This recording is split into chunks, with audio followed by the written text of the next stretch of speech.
KPBS On Demand is supported by Splatero, helping homeowners pay off debt by offering streamlined access to your home's equity with no additional monthly payments or new debt. Splatero provides a lump sum payment in exchange for a share of your home's future value. Pre-qualification is available at splatero.com. Good morning. I'm Annika Colbert. It's Monday, February 28th. High energy bills for San Diegans, high profits for Sempra. More on that next, but first, let's do the headlines.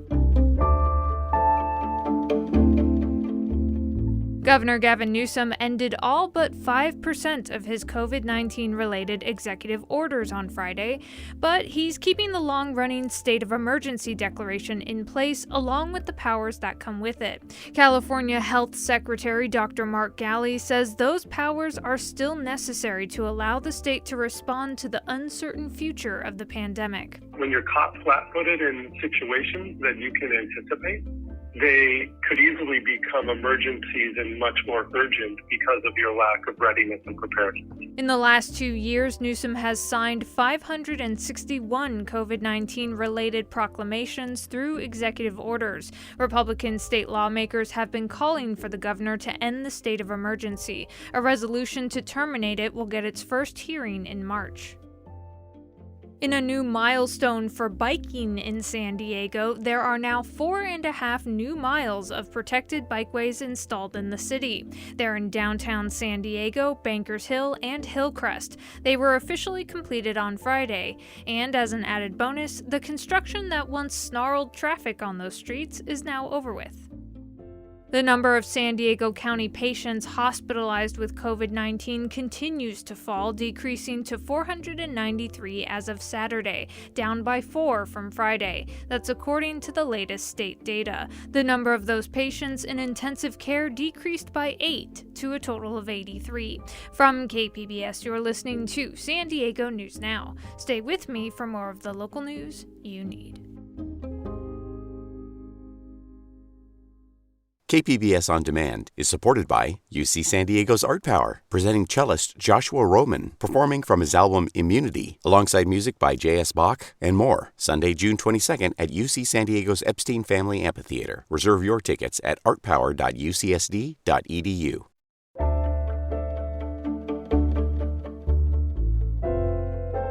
While San Diegans struggle to pay their electricity bills, SDG&E's parent company has reported over $1 billion in profit. KPBS reporter Tanya Thorne tells us people are looking for answers. Sempra, the parent company of SDG&E, released their earnings for 2021. The report showed the company made $1.25 billion in earnings. $604 million were reported during the last quarter of the year.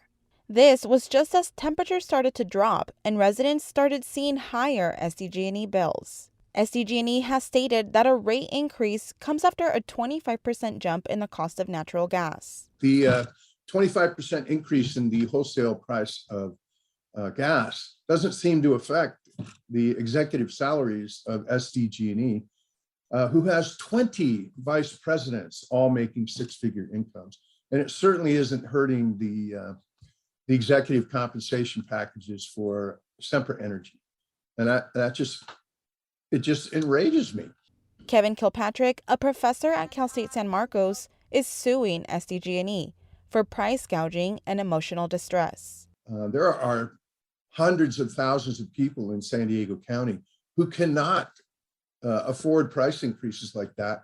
And they have to make decisions about whether they're going to pay the electric bill or buy food, or even worse, buy medicine. Kilpatrick doesn't think he'll win, but he wants to be heard. That SDG&E is causing me and hundreds of thousands of other people tremendous stress. So I want that to stop. I'm doing it for everybody in San Diego. The case is scheduled for April 28th at the Hall of Justice, and Kilpatrick invites anyone angry with SDG&E's rate increase to join him. Assemblymember Tasha Boerner Horvath also wants answers. In a statement, she said she is drafting a request to the Joint Legislative Audit Committee. If approved, it would task the state auditor with examining the factors and decision-making at both SDG&E and the California Public Utilities Commission that resulted in the implementation of these rates. The Assembly member said she thinks San Diegans deserve to know why it costs more to power a house in San Diego than anywhere else in the country. We reached out to Sempra, the parent company of SDG&E, for comment, but did not hear back. Tanya Thorne, KPBS News.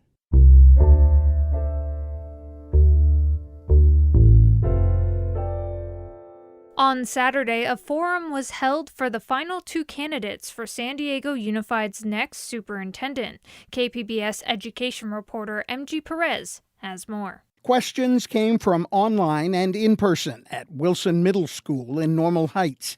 San Diego Unified Interim Superintendent Dr. Lamont Jackson is competing with Dr. Susan Enfield, Superintendent of Highline Public Schools in Seattle. They spoke on topics including everything from special education to racial inequities and the need for teacher pay raises. When it was over, parents like Katrina Hassan had something to say. I think the biggest issue, not being able to please one side or the other, just trying to find that balance to make sure that we're educating all students. The Board of Education will now consider public input collected from the forum before making a final decision by mid-March. MG Perez, KPBS News. California has passed a milestone when it comes to how people get around. The 1 millionth zero-emission vehicle was sold last week. But as KPBS reporter John Carroll tells us, low supply means it's very difficult to buy one. State officials are singing the state's praises, touting the success of getting lots of zero-emission vehicles, or ZEVs, onto California roads. The 1 millionth one sold in Stockton. Governor Newsom's budget earmarks $10 billion over the next 6 years to get more ZEVs on the road. Leanne Rudolph of the California Air Resources Board acknowledged it's hard to buy one of them. I think we need to recognize that, buying a car is challenging no matter what the platform. California has more ZEVs on the road than the next 10 states combined. John Carroll, KPBS News.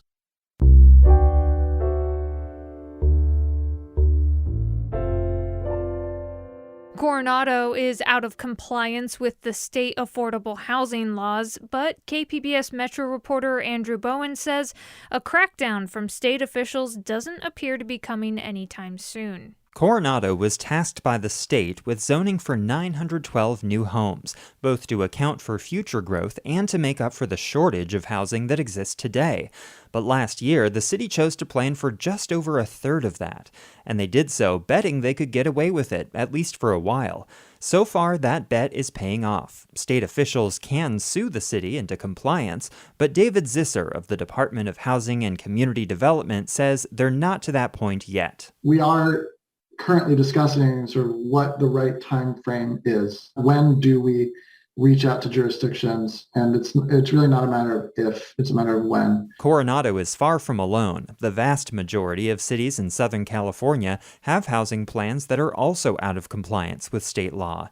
John Wizard of the nonprofit YIMBY Law says many are making good faith efforts to come into compliance. But certainly cities that are objectively and obviously obstructionist or obstinate should have a little bit more attention than I think we've been seeing from the state. Coronado says it's working on its housing plan, but it hasn't held any meetings on the matter or given itself a deadline for achieving compliance. Andrew Bowen, KPBS News.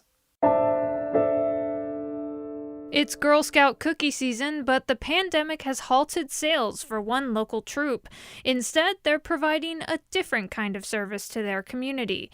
KPBS Speak City Heights reporter Jacob Ayre says it's helping young girls stay in touch with their East African culture. On Monday evenings, the nonprofit group United Women of East Africa opens their doors to the women of the future, the members of Girl Scout Troop 4307. Although they're not selling cookies right now, the troop teaches the young girls how to become the leaders of tomorrow, while breaking down stereotypes and, of course, having fun. Hanan Shifra works for the women's group. Right, we'll read about women in Islam. The key roles that they had, right, that women are looked at equal to men, and just kind of uplifting and empowering them just so that they know that their religion is not something that they should be ashamed of, but more something that they should be proud of. United Women of East Africa offers many other programs that cater to immigrant families. They also provide tutoring services, leadership training workshops, and girls basketball programs. Jacob Ayer, KPBS News. Coming up on the podcast, drained pool politics, how racist politics in America costs everyone. KPBS speaks with an author who is part of a Black History Month lecture series from the San Diego Public Library and the University of San Diego Copley Library. We'll have more on that next, just after the break.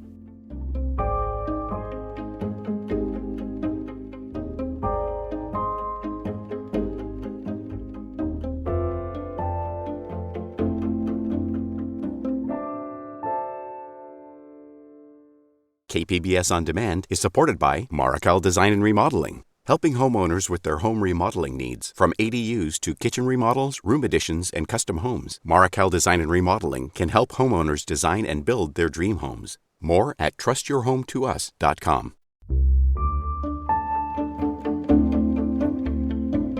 Author Heather McGhee says she started out on a mission to answer one simple question. Why can't America have nice things? Nice things like well-funded public schools in every neighborhood and truly universal guaranteed health care, child care, and affordable housing. She explores answers to that question in her book, The Sum of Us: How Racism Cost Everyone and How We Can Prosper. Heather McGhee recently spoke with KPBS Midday Edition host Jade Hindman. Here's that interview.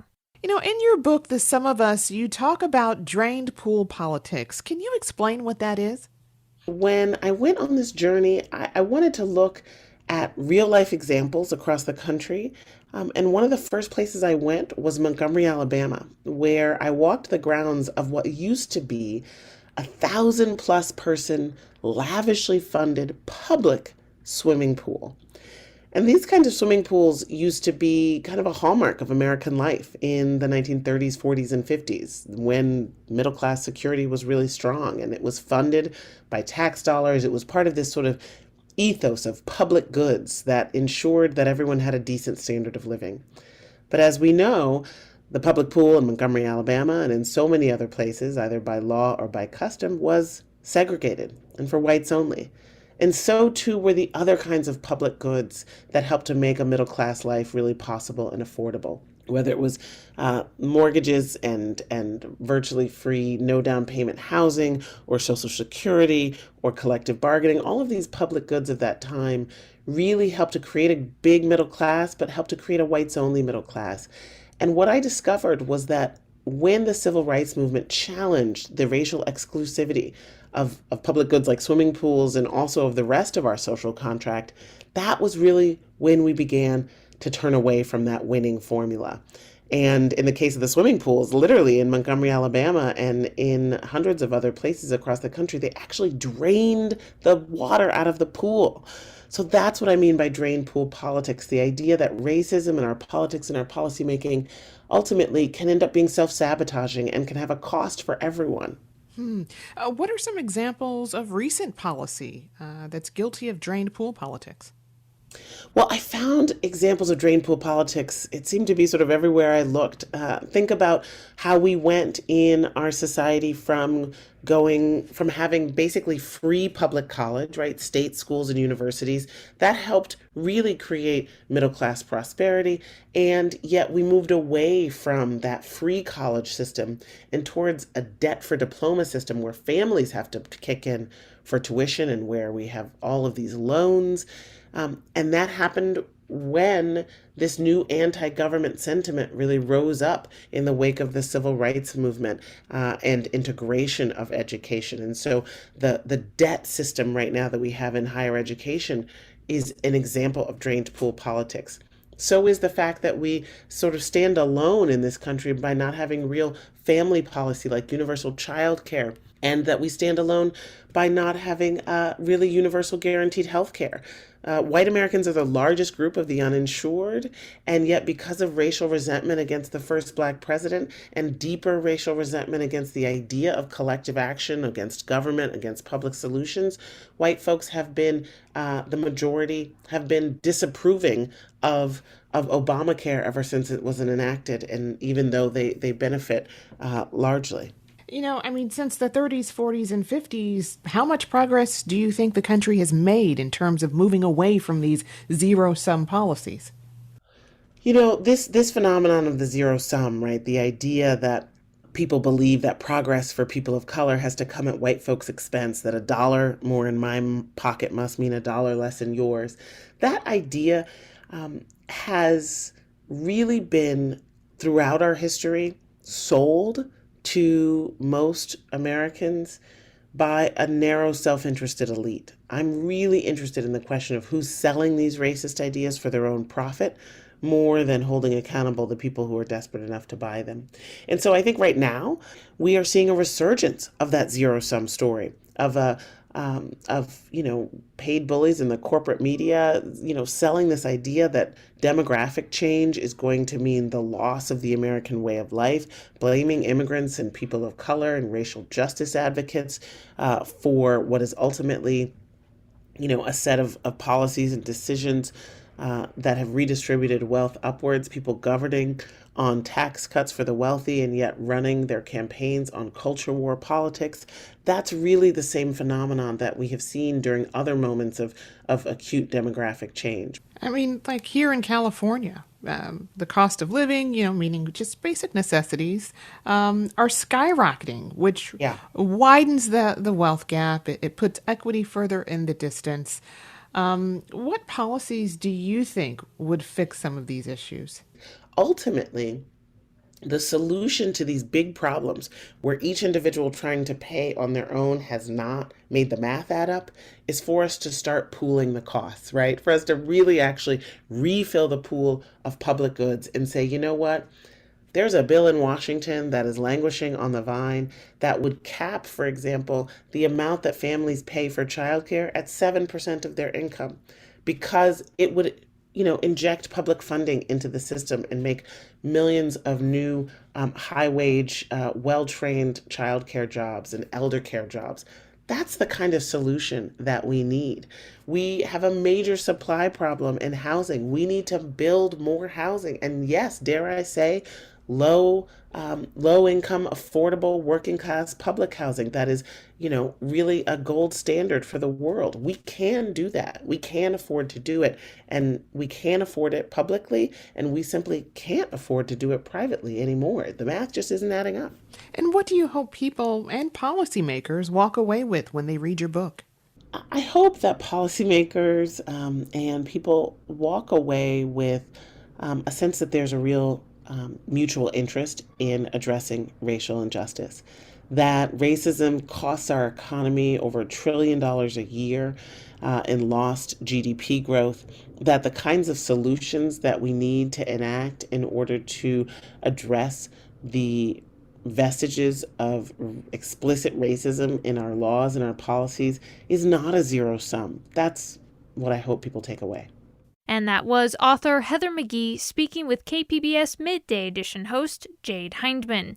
McGhee will be discussing her book virtually for the Black History Month lecture series held by the San Diego Public Library and the University of San Diego Copley Library. It'll be tonight from 6:30 to 8 p.m. And that's it for the podcast today. As always, you can find more San Diego news online at kpbs.org. I'm Annika Colbert. Thanks for listening and have a great day.